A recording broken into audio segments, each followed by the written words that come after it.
natin ang mensahe ng ating punong lungsod ng Pasig.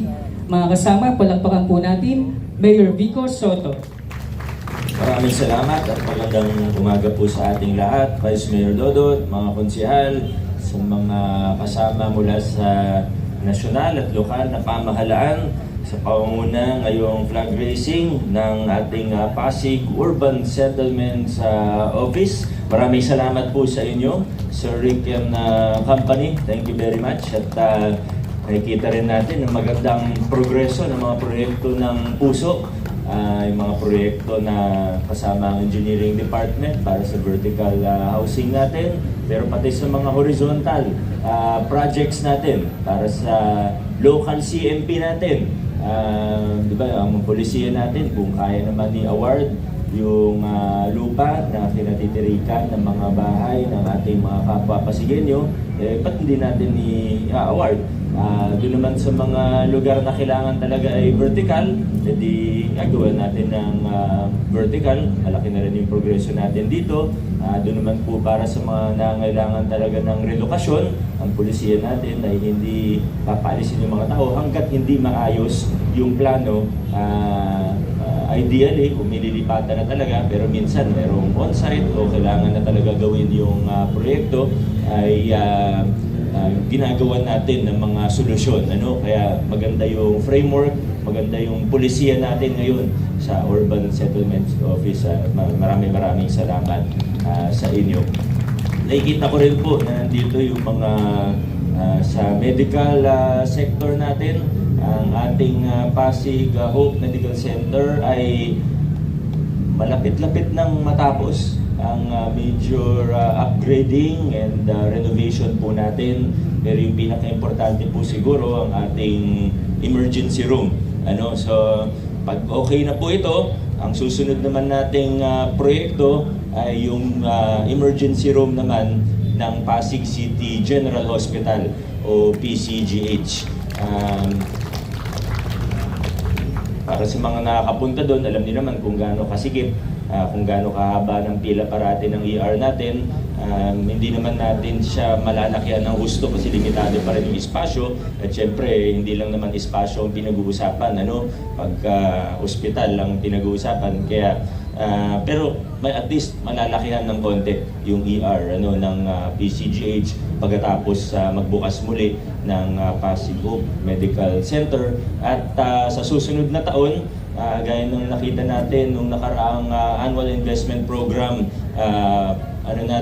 na-present na rin sa City Development Council para sa 2027, ay magkakaroon na rin tayo ng major upgrading and renovation ng PCGH. So ito yung mga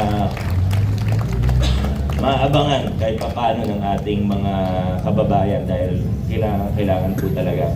Pero sa gitna ng pag-upgrade natin ng dalawang ospital ng city, napaka-importante rin po para hindi na kailanganin ng pangatlong ospital ng mga partnerships natin. Dalawa po. Una, partnerships sa pribadong sektor, lalo na gumaganda na rin yung mga PhilHealth coverage. At ito talaga yung maaari nating sabihin na pundasyon ng universal health coverage o universal health care. Talagang no way around it. Kailangan talagang lalong gumanda yung mga coverage ng PhilHealth. Darating ang panahon na pribado ka man o sa publiko, ganun na rin yung coverage. Darating din tayo dyan. Pero pangalawa po, yung primary healthcare services natin. Bukod sa mga traditional health center natin, ang isa sa susunod na proyekto, tapos na natin yung program of work at may budget na rin, Doc P, ang ating community emergency room facility o community ER facility. Ibig sabihin, yung mga maliliit na injury, konting sakit na ayaw mo naman punta na sa ER ng ospital, nagalusan ka lang ng konti, o kaya natapil ka, huwag na punta sa ospital. Doon na lang sa community ER. So subukan natin sa District 1, pag gumana po siya, pwede rin tayong gumawa ng pangalawa sa District 2. So yan yung mga proyekto natin na City Health Department naman po. Panghuli na lang po, ako po ay, bagamat hindi kasama ang DRMO ngayong umaga, ako po ay nagpapasalamat, taos puso po tayong nagpapasalamat sa 15-man team ng Search and Rescue ng DRMO na tumulong sa Angeles City, sa Gumuhong Gusali. Pero ang isang importante rin, siyempre pinaka-importante sa lahat yung tao natin na tumulong, pero nagamit din natin yung mga equipment natin. Actually, yun talaga yung ni-request sa atin. Ano, bukod sa tao, ni-request talaga na dalhin natin doon yung mga equipment natin. Kabilang po sa dinala nating equipment doon ay yung life detection equipment natin. Talagang nakatulong. Ano. Nakikiramay din tayo sa mga nabawian ng buhay o sa mga pamilya ng mga nabawian ng buhay.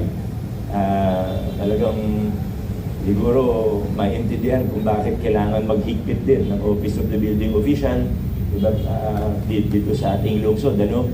At siguro meron ng kumbaga validation dun sa ginawa natin sa Old City Hall na hindi na natin inantay na may mangyari, hindi demolish na po siya. So again, salamat sa 15-man team ng DRMO at sa buong DRMO office sa buong DRMO office natin sa pagtulong sa Angeles City. Yun lamang po. Maraming salamat sa inyong lahat. Good morning. Adjourn na po tayo.